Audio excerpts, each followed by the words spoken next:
Maintenant, ok, c'est facile à dire de contrôler ses émotions. Je suis d'accord avec toi. Ouais, c'est pas une chose facile. Mais on a un auteur, on a un homme qui a réussi à nous sauver la vie. Il nous a écrit un livre quand même adapté à chaque personne pour qu'on comprenne facilement. Et moi, je n'ai pas lu tout le livre. Je préviens direct. J'ai plus écouté le livre audio et j'ai écouté qu'une partie, la partie qui parle vraiment des émotions de base.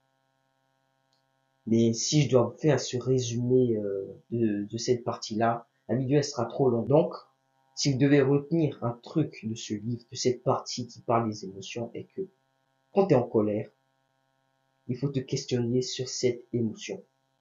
Comment faire?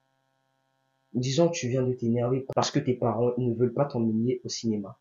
Tu rentres dans ta chambre, tu as une chambre, je sais pas, tu te mets dans un coin, dans tous les cas tu réussiras à trouver un coin où tu seras seul. Tu prends un stylo et une feuille et t'écris ce que tu as ressenti. Par exemple, tes parents, ils voulaient pas t'emmener au cinéma et ça t'a mis en colère.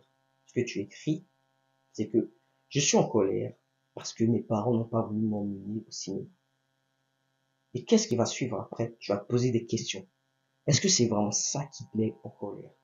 Est-ce qu'il n'y aurait pas autre chose qui se cache derrière ça? Tu n'auras pas les réponses directes. Hein.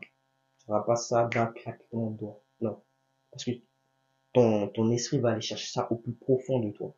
Donc, tu attends, tu vas passer, tu te poses des milliers de questions, tu essaies de comprendre pourquoi tu t'es énervé justement.